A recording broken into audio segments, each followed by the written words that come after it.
Hello, welcome back. Bienvenue dans cette vidéo. Aujourd'hui, nous allons voir les seeders et les factories. Alors, nous allons continuer l'exemple que nous avions commencé dans la vidéo précédente sur les migrations. Alors, si vous n'avez pas encore vu la vidéo, je vous invite à regarder la vidéo précédente. Aujourd'hui, nous allons voir les migrations, enfin les seeders et les factories. Nous allons prendre l'exemple des utilisateurs tout simplement. La vidéo sera un petit peu courte. Par la suite, je compléterai le reste des modèles sur le repository. Je vous invite donc à regarder le repository. Je mettrai le lien en description, le repository sur GitHub. Alors aujourd'hui, je vous montre juste le modèle de données que si vous êtes nouveau, je vous montre juste le modèle de données que nous essayons donc de repliquer. C'est celui-là de notre blog en quelque sorte. Nous avions déjà créé les migrations. Je vous invite à regarder la vidéo encore une fois. Et les modèles, nous avons donc toutes les bases qui ont été créées. Je reviens juste au niveau de la base de données ici. Alors, si elle veut bien, je l'ouvre. Voilà. Hop. Je vais juste bouger ma caméra. Voilà. Nous avons donc quelques tables ici. Alors, elles sont où? Hop.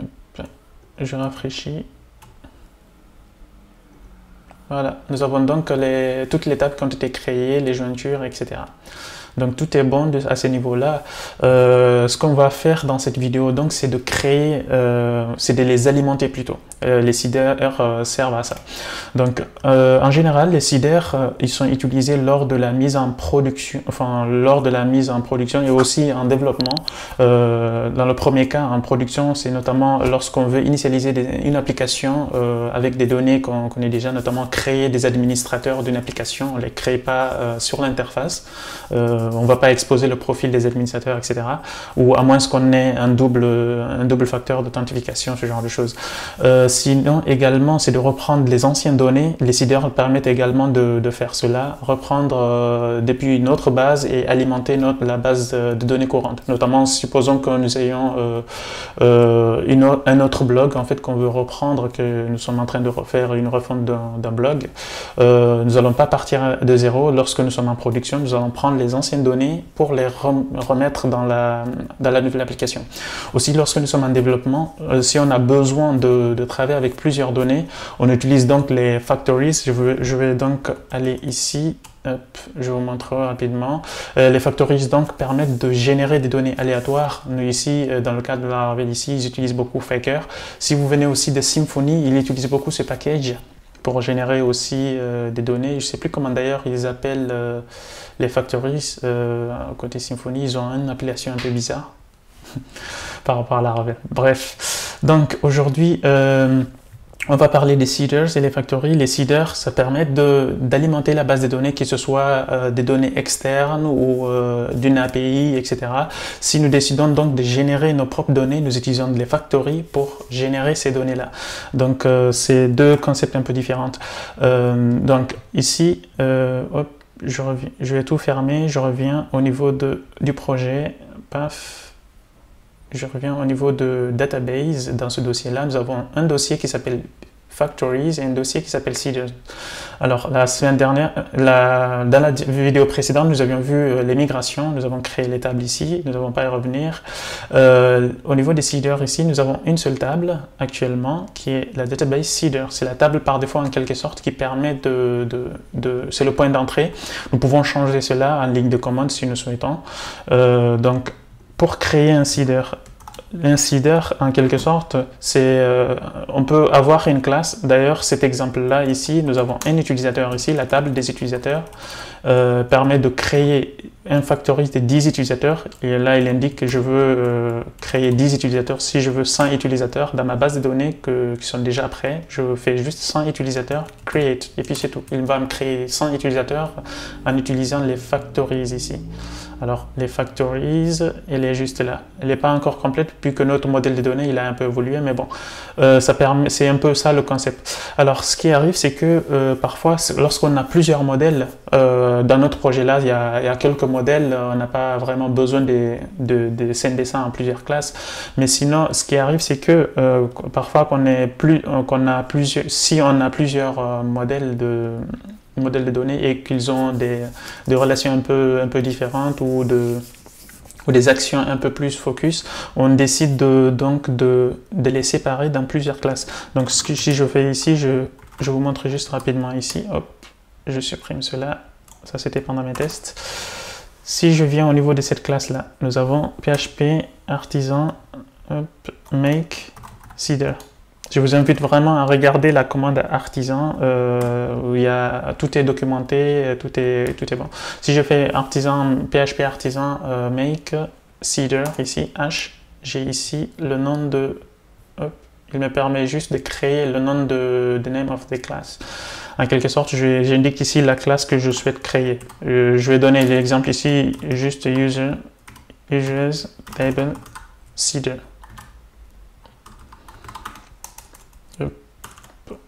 Alors, j'ai un petit problème avec mon clavier, mais on ne voulait pas. Donc, je reviens ici sur cette classe-là. Il va me créer, en utilisant cette commande-là, il va me créer cette classe-là.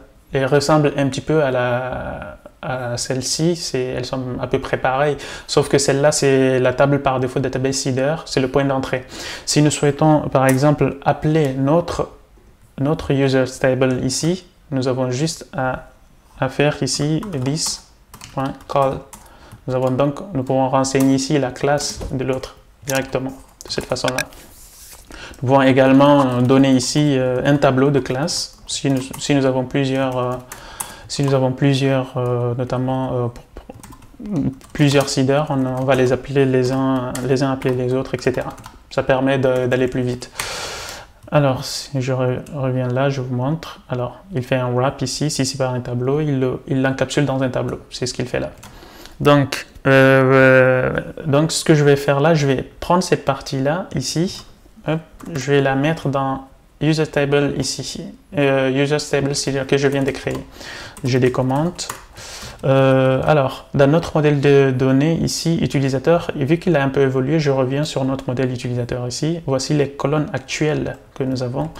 Je reviens donc dans le user factory. J'avais oublié de le mettre à jour ici. Je vais juste les remettre là.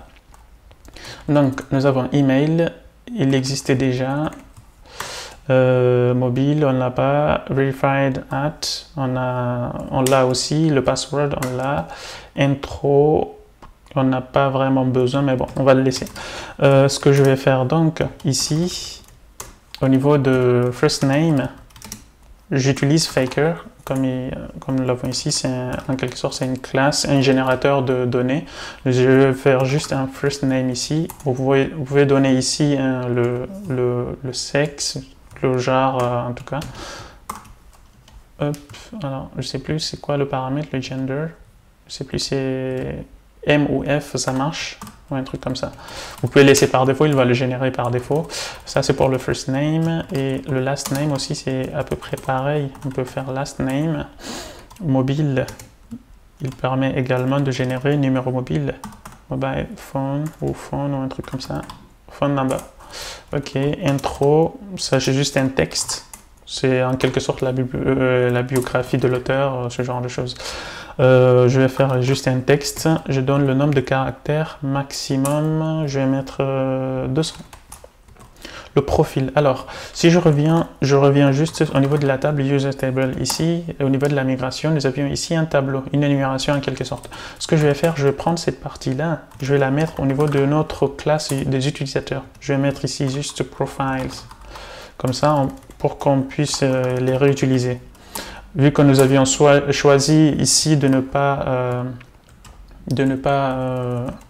créer une nouvelle relation pour ça, nous avons donc, pour aller plus vite, nous allons faire juste cela. Alors ici, ce que je vais faire donc, c'est de prendre aussi Faker, faire un random element ou un truc du genre, ouais, et nous avons donc user et profile ici. Il va nous prendre à chaque fois un utilisateur, un profil utilisateur random ici pour chaque utilisateur. Donc email, on est bon, verify that, on est bon. Le remember token, on en a besoin aussi.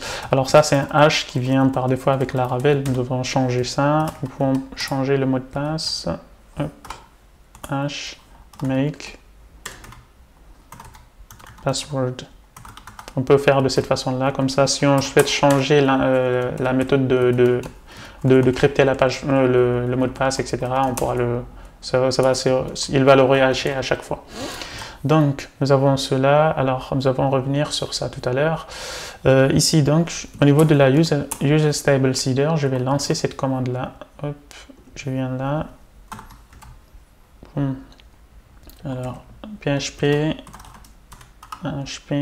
artisan. Hop.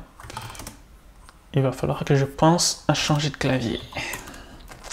Alors, ce que je peux faire ici, PHP dbseed, je peux lancer directement là. Il va prendre par défaut la classe database ici. Et il va créer les utilisateurs. Si je reviens donc au niveau de ma base de données là, au niveau de la table d'utilisateurs, j'ai mes 100 utilisateurs. Il y avait déjà un autre utilisateur, donc il y a 100 utilisateurs. Je vais juste les réinitialiser pour que vous puissiez voir. Hop. Rose. Ok, donc si je reviens donc ici au niveau de PHP Storm, pouf, il me crée les 100 utilisateurs. Donc, après qu'il ait créé cela, nous pouvons, comme je disais tout à l'heure, changer le comportement de la génération, celle-là. Au lieu d'utiliser ici, je peux revenir donc ici. Au niveau de la factory, nous avions donc une méthode ici qui s'appelle ici unverified users. Celle-là, en fait, c'est en quelque sorte, c'est un proxy que les factories utilisent, donc pour altérer ces données-là. Par exemple, si je souhaite créer, disons, je vais refaire une autre méthode ici qui s'appelle public function admins. Une méthode qui permettrait de créer des administrateurs en quelque sorte et une autre qui permettrait de créer des utilisateurs standards. Alors là, nous avons les attributs en quelque sorte sur ce tableau-là. Quand il finit de générer ces données-là, il va le repasser si on a un callback ici. Donc ce que je vais essayer de faire, c'est de prendre ici profile, c'est de le remettre ici, prendre par exemple, prendre ici, au lieu de prendre ça là, je prends juste ici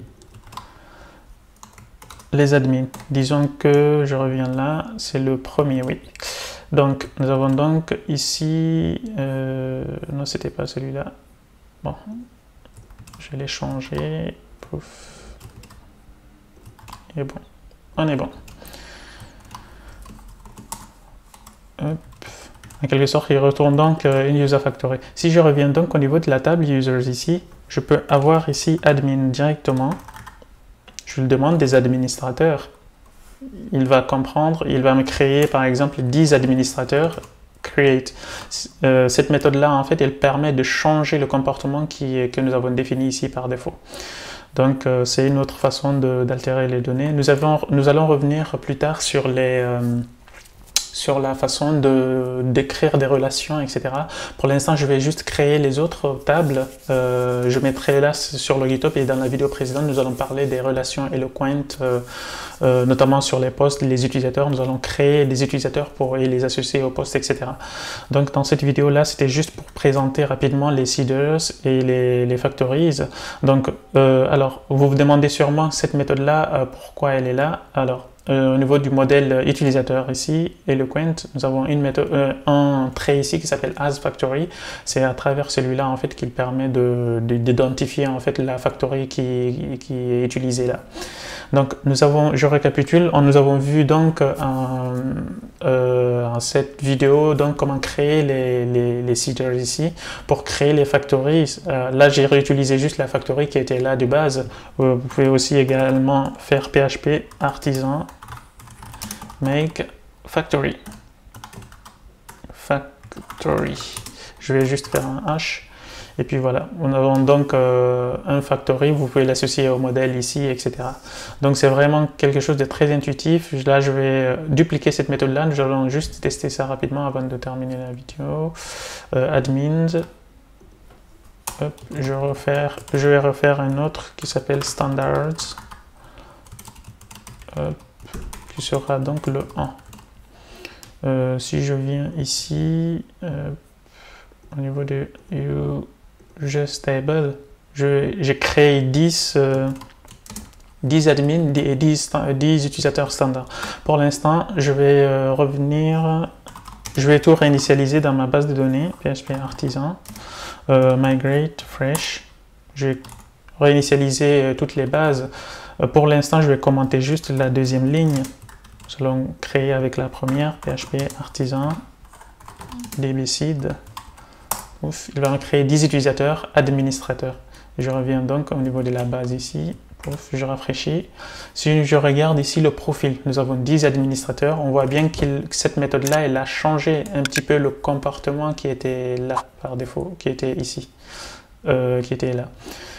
Donc, si je refais aussi 10 standards, 10 utilisateurs standards, je relance la commande. Alors là, il va me créer cette partie-là, j'enlève juste ça. Ouf, on aura 10 autres qui vont venir se rajouter sur la liste. On a donc les standards ici. Ce qui arrive aussi parfois, c'est qu'on ait besoin de faire de relations. Comme je l'ai dit, on aura besoin de faire ça. Enfin, je le ferai ça dans une autre vidéo. Et puis, je pense qu'on est bon dans cette vidéo-là. On se voit demain. Et puis, comme ça, je vais faire de courtes vidéos. Et puis, ça permettra d'avoir un peu plus de clarté sur certains points. Et puis, on se dit donc à la prochaine. Et puis, à demain. Ciao.